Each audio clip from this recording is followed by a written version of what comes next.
todo que era su hermana.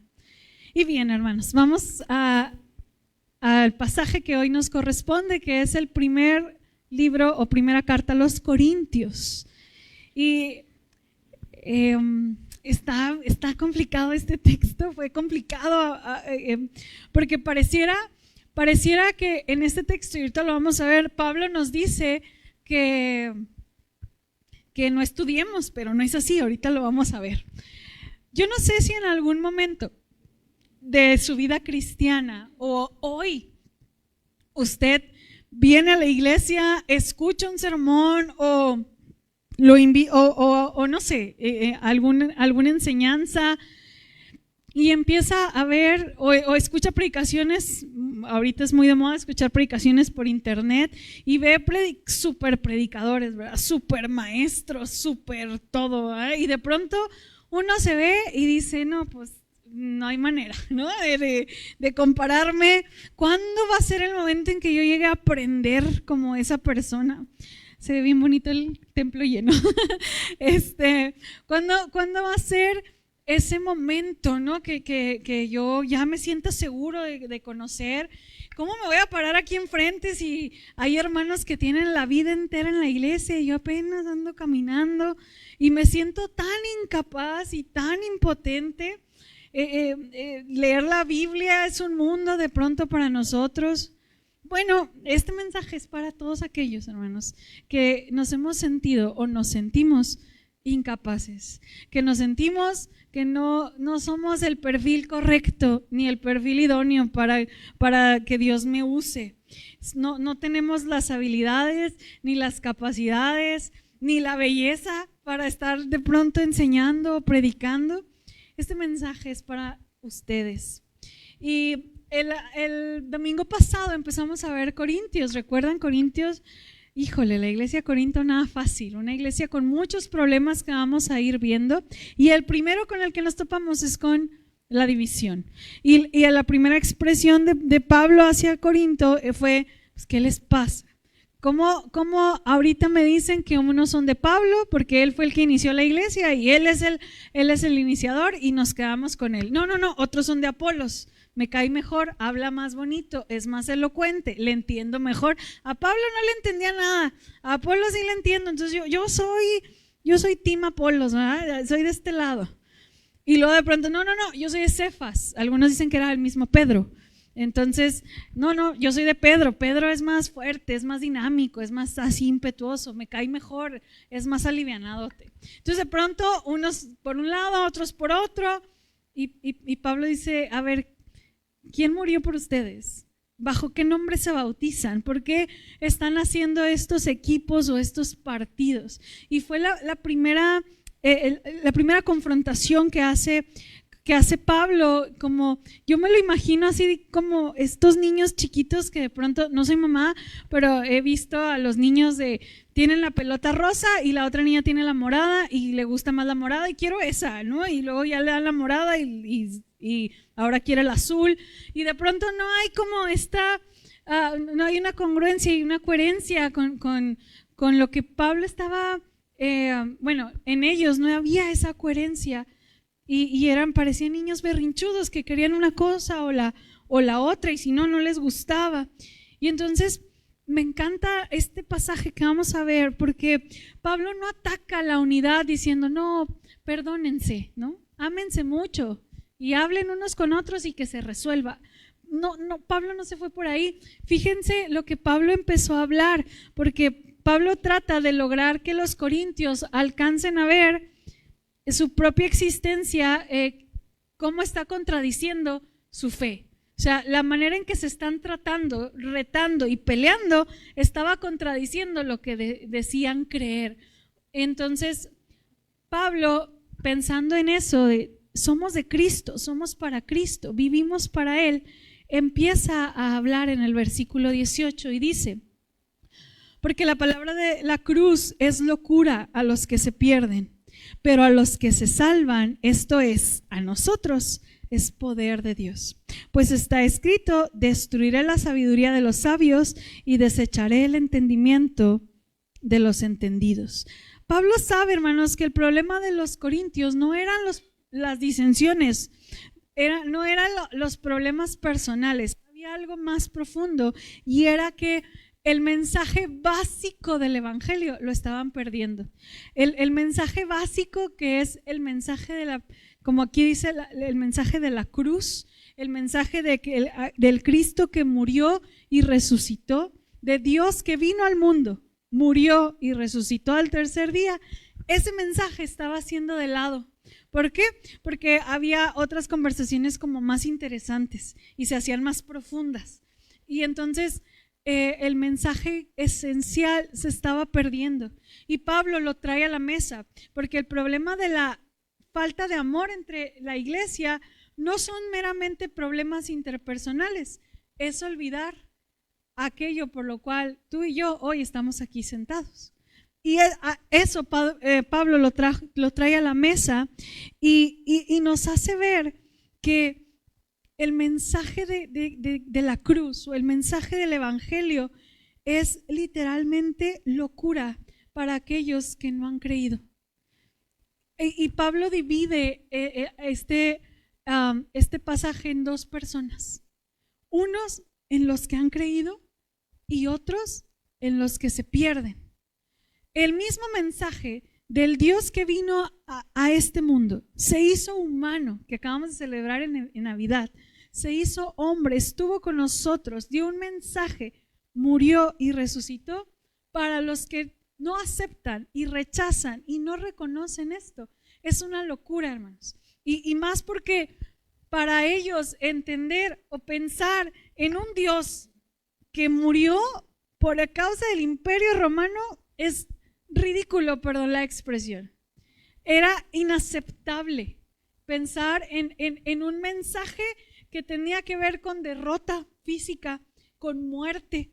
No cabía en la cabeza. E incluso, hermanos, la palabra cruz como tal era un insulto casi. O sea, era la peor muerte. Solo los esclavos, los rebeldes y las peores personas morían en la cruz. Que era tan vil hablar de la cruz que el mensaje, o sea, mencionar la cruz como tal o murió en una cruz era aterrador y era grosero y no se hablaba en la mesa, ¿no? Y entonces decir que Dios vino a este mundo a morir en una cruz era una total locura para los que no creen. Pero resulta, y Pablo dice, pero para los que han creído y los que han experimentado y los que han decidido que esa locura les pertenezca, dice, han experimentado poder de Dios. Han experimentado la capacidad de ser transformados. Porque la cruz, siendo el método más vergonzoso y deshumanizante planeado para disuadir el crimen violento, resulta que Dios lo usó.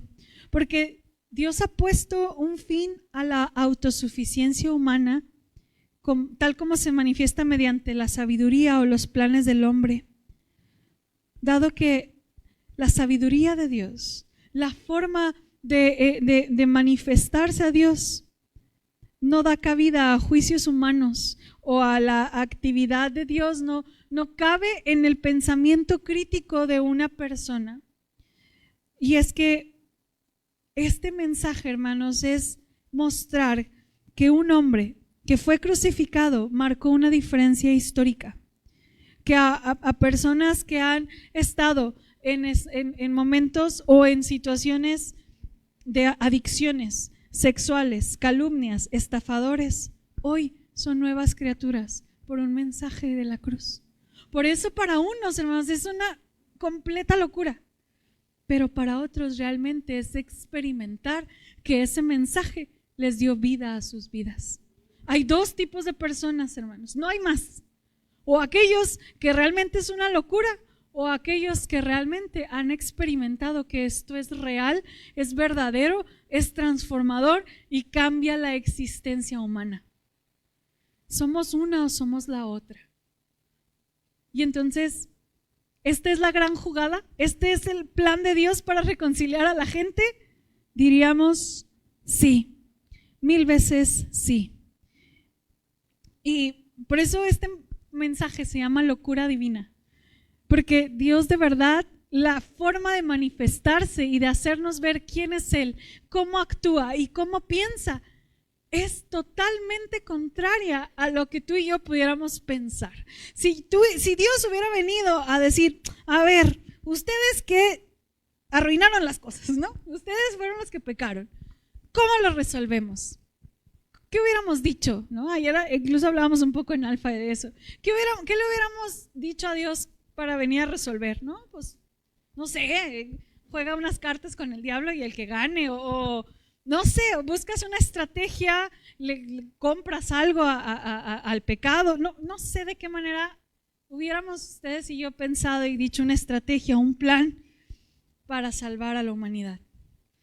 Gracias a Dios no fue así. Porque justamente dice el versículo 20, ¿dónde está el sabio? ¿Dónde está el escriba? ¿Dónde está el disputador de este siglo? ¿No ha enloquecido Dios la sabiduría del mundo? Pues ya que en la sabiduría de Dios, el mundo no conoció a Dios mediante la sabiduría, agradó a Dios salvar a los creyentes por la locura de la predicación. Porque los judíos piden señales y los griegos buscan sabiduría, pero nosotros predicamos a Cristo crucificado, para los judíos ciertamente tropezadero y para los gentiles locura, mas para los llamados, así judíos como griegos, Cristo, poder de Dios y sabiduría de Dios. Porque lo insensato de Dios es más sabio que los hombres y lo débil de Dios es más fuerte que los hombres. Hermanos, el mundo en toda su sabiduría ostentosa, y recordemos que en aquellos tiempos, pues esos lugares eran los lugares más altos en filosofía. O sea, ahí estaba reciente Aristóteles, Sócrates, Séneca, toda esa gente impresionante. Y entonces las conversaciones filosóficas, éticas, lógicas de ellos eran maravillosas y llegaban y te convencían porque sus argumentos llegaban a tu cabeza de una manera que dices, wow, son mejores que yo. Y llegó Dios a decir, te amo, mundo, te amo, de tal manera que ofrezco a mi hijo y que muera de la manera más vil y desesperada y que muera de la manera en que nadie merecía morir por ti y por mí. ¿Quién en este mundo iba a aceptar eso cuando tenía un mensaje tan elocuente y tan bonito como los que daba la filosofía en aquel tiempo? Y entonces por eso dice, ¿dónde está el sabio con esta conversación? ¿Dónde está el que conoce la escritura? Porque resulta aquí que a Dios le agradó salvarnos a nosotros por la locura de la predicación, por algo tan absurdo que nos imaginamos, porque Dios así actúa, hermanos. Y muy probablemente en nuestra vida cotidiana, tú y yo experimentamos constantemente la locura de esto, de decir, Dios, ¿de verdad tengo que amar a aquel que me hizo daño? ¿De verdad tengo que amar a aquel que me hizo daño? Hoy en la mañana que recibo la noticia de mi tía, estaba llorando y Pablo llega y me abraza y le digo, es que estoy feliz porque ya no le duele nada, pero a la vez es un dolor obviamente de separación, pero no puedo explicar la gratitud que tengo hacia Dios de que mi tía ya no sufre. Y nunca lo había experimentado, quizás, no sé, de verdad fue una experiencia de Dios, ya no duele. Y esa es una locura, hermanos, de la esperanza que Dios nos da en Cristo. Y así le agradó a Dios. ¿Por qué, hermanos? Porque Dios necesitaba mostrarnos que nosotros no podemos, que no hay una capacidad humana, física, mental para comprender la obra de Dios. Y aquí quiero hacer un paréntesis bien grande, hermano. No estoy diciendo que Dios sea absurdo, ni que nuestra fe sea irracional. No, nuestra fe es totalmente lógica. Les recomiendo un libro que se llama Fe Lógica, de Timothy Keller. Buenísimo, buenísimo, porque la fe jamás se ha contradicho. Dios nunca nos dijo, aquí no nos está diciendo, para venir a la iglesia o para creer en Dios tienes que sacarte el cerebro y creer todo lo que te dicen. No está diciendo eso, pero sí está diciendo que el inicio del evangelio es una locura, porque Dios vino a este mundo a morir por nosotros de una manera tan vil y tan dolorosa y tan inimaginable para demostrarnos que solo Él puede hacer y puede dar vida donde no había vida. Y puede darle sentido a un sinsentido. Pero no tiene nada que ver con expresar, no, pues es que aquí dice que aquí no hay que estudiar porque esto es una locura. Y así, y de esta locura quiero, dicen, no, hermanos. Está hablando del principio básico del evangelio que no debe cambiar y que habla de la muerte, la resurrección de Jesucristo. ¿Y qué implica eso? Arrepentimiento de nuestros pecados. Y como a veces suena mucho más bonito otros sermones, ¿verdad? Sermones que nos encanta que nos digan, que nos encanta que nos apapachen, hablando de sermones lindos y acogedores. Y se nos olvida que lo que realmente transforma al mundo es un Dios que vino a perdonar nuestros pecados por medio de una cruz. Pablo dice, esto ya está escrito, lo dijo desde Isaías. Y luego vuelve a hacer una separación y dice, por un lado, los judíos no creen porque ellos piden milagros y señales. Los judíos, recordemos que estaban esperando un gran libertador, un hombre que derrotara a Roma, un hombre que viniera e hiciera guerra, un hombre con espada y caballo, y llegó un burrito y una cruz. Y dijeron, esto es absurdo. Los judíos esperan milagros como los hizo Moisés, con que cayera pan del cielo, maná del cielo. Ellos estaban esperando cosas espectaculares y algo majestuoso. Y entonces vienes y me dices que a mí Dios lo mató Roma. No hay manera de que yo crea en eso. Y por otro lado, los gentiles estaban buscando sabiduría. ¿Quién decía las cosas más elocuentes? ¿Quién era más perfecto para pensar? ¿De qué manera se razonaba mejor las cosas? Ellos estaban buscando intelecto y conocimiento, y entre más conocimiento mejor. Y Pablo dice, ni los que buscan milagros y cosas exorbitantes, ni aquellos que están ávidos del llenarse de conocimiento. Ni uno ni otro es el correcto. Resulta que para los que quieren poder y milagros, Cristo es poder. Y para los que quieren sabiduría e inteligencia, Cristo es la sabiduría de Dios. De eso se trata el evangelio. En Cristo se resume el poder y la grandeza y la forma en que Dios se expresó al universo, y en Cristo se desarrolla la mejor forma de saber quién es Él y cómo actúa.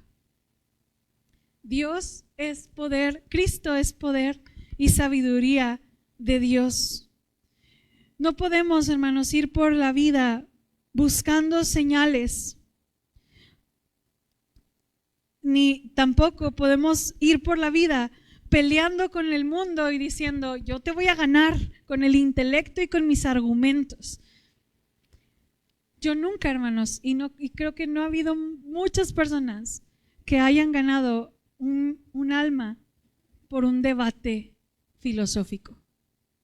Porque si bien podemos defender, y yo admiro a aquellos hombres y mujeres cristianos que son capaces de hablar con un filósofo, que tienen esta capacidad de razonar de esta manera.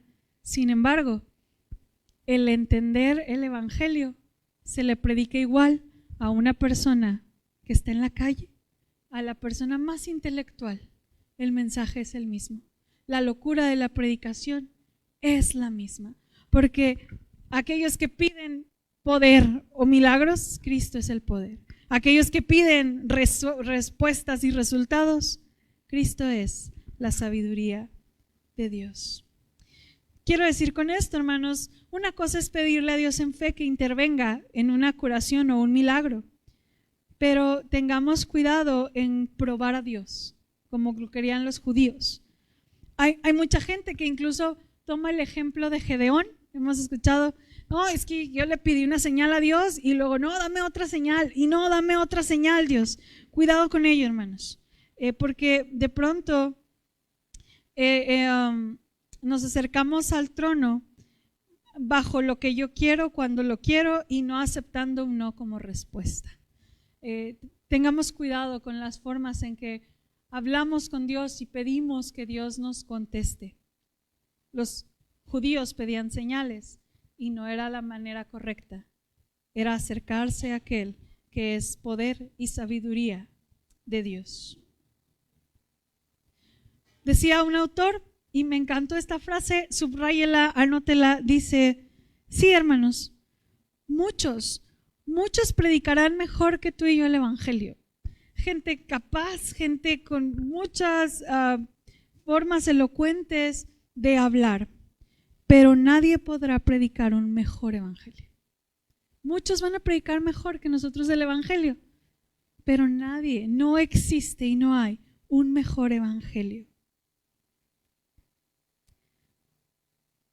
Por tanto, aunque es importante ser personas informadas, conocedoras y crecer en el conocimiento de Dios, también es importante no perder de vista la sencillez del mensaje de Cristo. Y esto era lo que no les gustaba a los corintios, es que era muy fácil, o sea, ¿cómo que esto es gratis? No, es que tiene que costarme. ¿Cómo que Dios vino y se hizo hombre y no anduvo con los ricos? ¿Cómo que anduvo con los pobres? Como que esto no es atractivo. Y yo no sé, hermanos, que si usted se ha dado cuenta que nuestra iglesia, y hablo de la iglesia en general, no hablo de Príncipe de Paz, pero nuestra iglesia lucha constantemente, mi corazón, mi mente, luchan constantemente con ser atractivos, con ser una iglesia atractiva y atrayente. Y se me olvida que el mensaje es locura. Se me olvida que la esencia no puede cambiar, aun cuando la gente diga, no, eso no me convence. No estamos llamados a mejorar el evangelio, porque Dios vino a ponernos el evangelio como es, y es el que transforma y es el realmente poder de Dios. Todo lo demás, hermanos, viene a ser realmente algo más falso, sin la esencia de la locura divina de Dios.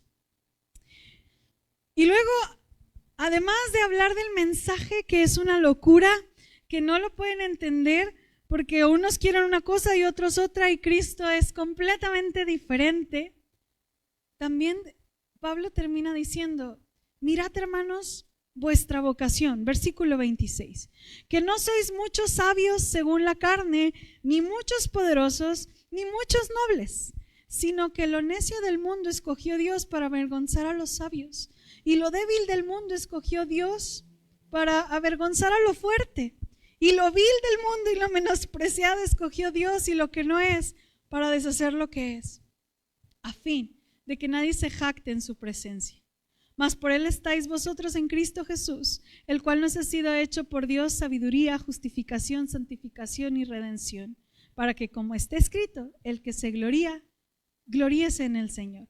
Hermanos, este pasaje, híjole, yo lo estaba leyendo, Dios, yo estoy luchando con el autoestima y tú me vienes a decir que soy vil, menospreciada y débil, y luego y yo no quiero decirle eso a mi iglesia, pero hermanos, el mensaje de esto es que justamente esta locura de entender que el mensaje de la predicación, la forma de actuar de Dios fue una locura, y la forma de establecer el reino y de usar a las personas para establecer el reino, por tanto, por lógica, también es locura, hermanos.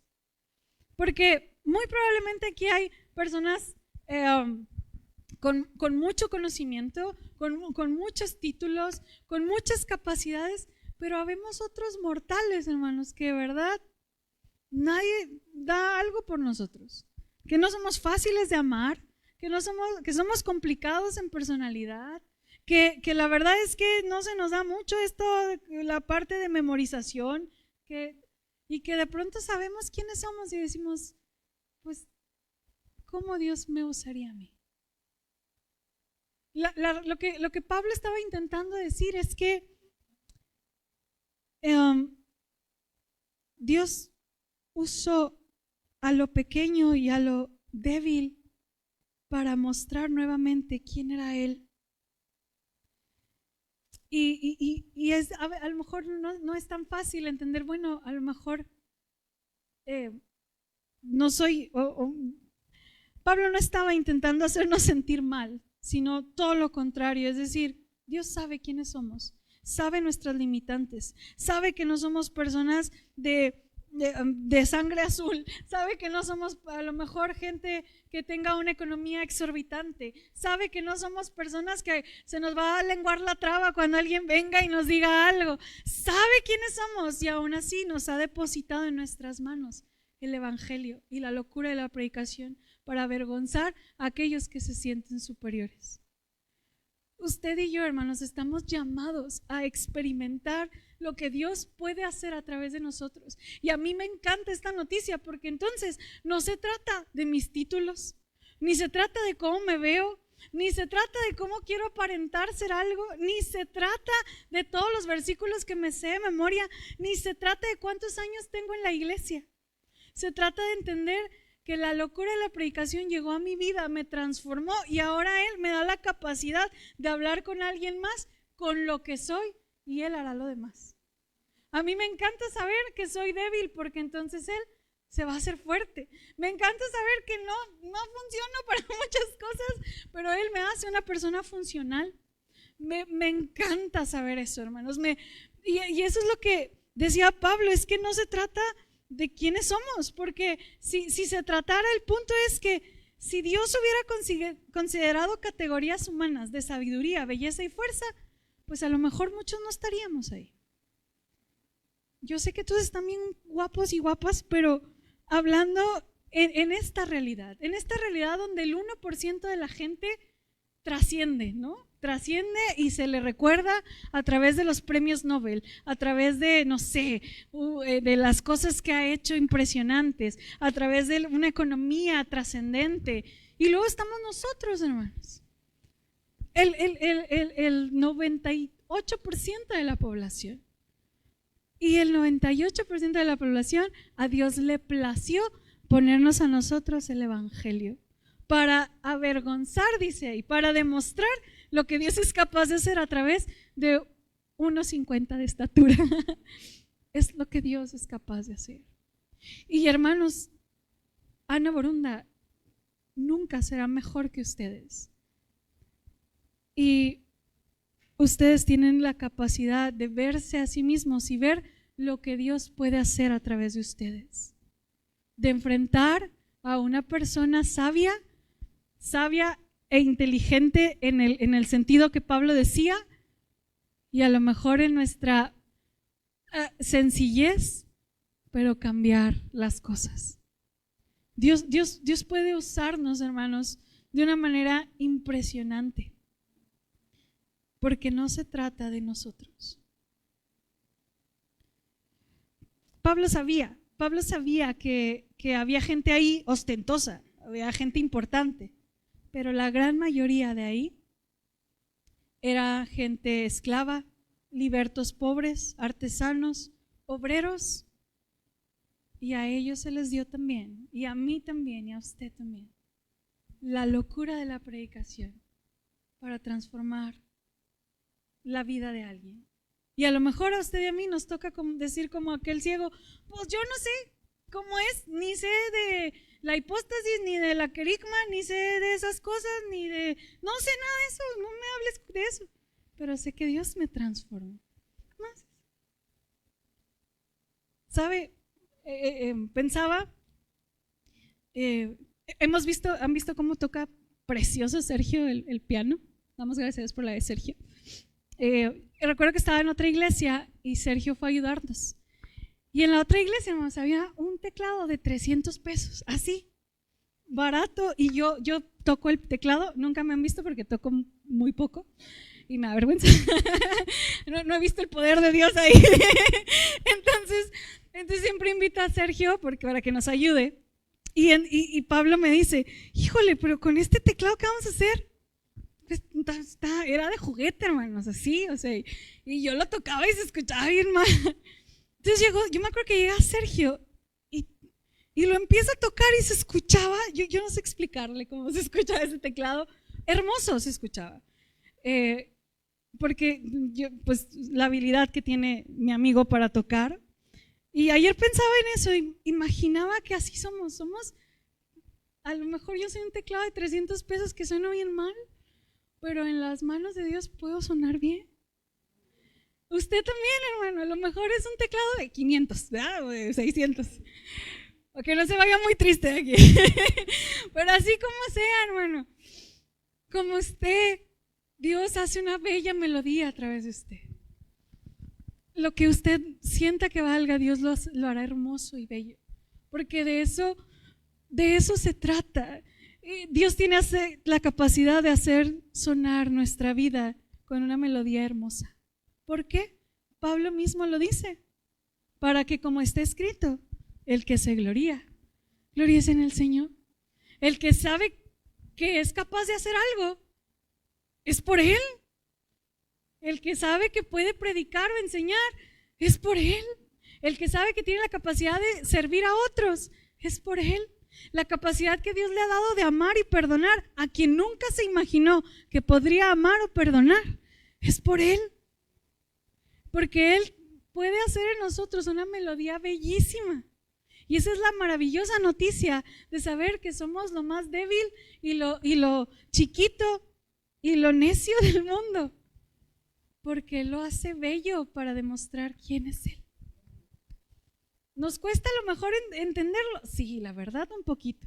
Porque justamente el mundo, el discurso del mundo es que somos capaces, que somos los meros, que nacimos para conquistar. Y Dios dice, se trata de cargar tu cruz, morir a ti mismo y negarte para que realmente vivas. Es como pero hermanos, es la locura de la predicación. Hermanos, la primera pregunta que hice es, ¿alguna vez has sentido que el cristianismo es mucho para ti? Leer la Biblia o entenderla es mucho para ti. Que a lo mejor no tienes un llamado o no podrías ser capaz de compartir el evangelio. Bienvenido. Porque la locura de la predicación es para los débiles, los pequeños, los incapaces, los que nos sentimos chiquitos, pero tenemos un Dios grande. De eso se trata el evangelio.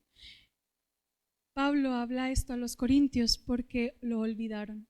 Olvidaron la sencillez del evangelio, de un amor de un Dios que vino al mundo a estar cerca de nosotros, a morir por nuestros pecados, a resucitar al tercer día, y se llenaron de tantas otras informaciones que olvidaron lo más sencillo: ser amados por un Dios, ser elegidos por un Dios, ser usados por un Dios que tiene una locura divina para transformar nuestras vidas, porque Cristo es poder de Dios para transformar quienes somos y es sabiduría de Dios para mejorar nuestra vida y tener una respuesta y saber que la verdad está con nosotros. Quiero terminar este espacio, hermano. Vamos a hacer una dinámica, espero que les guste. Vamos a hacer equipos de 6, y lo que quiero es que sí, como ustedes gusten, pero lo que quiero es que platiquen de esto. A veces uno se va y como que va meditando y luego, esto aprendí, esto no entendí, y sería bien padre compartir, o a lo mejor decir, yo he experimentado cómo Dios me ha usado cuando yo no me sentía capaz de ser usada por Dios y Dios me usó. Algo que ustedes quieran compartir que les dijo el evangelio, compártanlo. Así que los invito, tenemos buena hora, termina buena hora, unos 10 minutitos, júntense, si quieren dividirse poquito las familias no hay problema, júntense o como familia también, como culto, un pequeño cultito en familia, pero júntense, vuelvan a leer el pasaje, qué aprendieron, qué les llamó la atención, qué no entendieron, espero que sea poquito y no mucho. Hagan sus equipos, hermanos, vamos a contar 10 minutitos y al final podemos compartir. 6, 7 personas en cada equipo. Adelante, adelante.